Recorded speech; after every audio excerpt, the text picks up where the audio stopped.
Seni Allah gönderip yarattığı bendeye, anlayıp hikmetini dikeni bölek diye.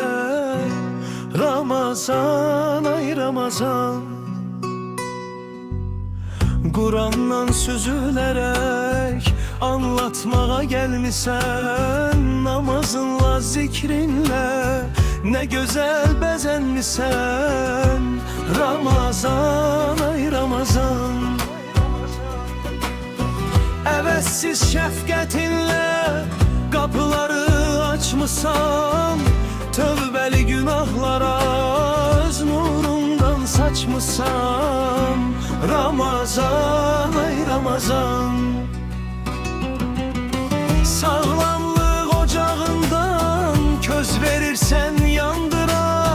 Nefsi idarə edək, cahili oyandıraq.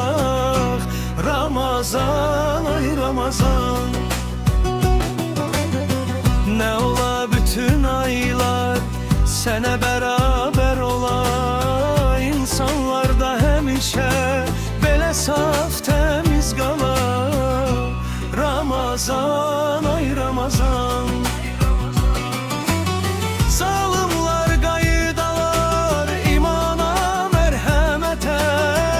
Uymayalar bir daha haram şana, şöhrətə. Ramazan ay Ramazan, qardaş kimi yaşaya yurtta bütün insanlar. Yaşlılar rahat ola, sevinç duya cavanlar.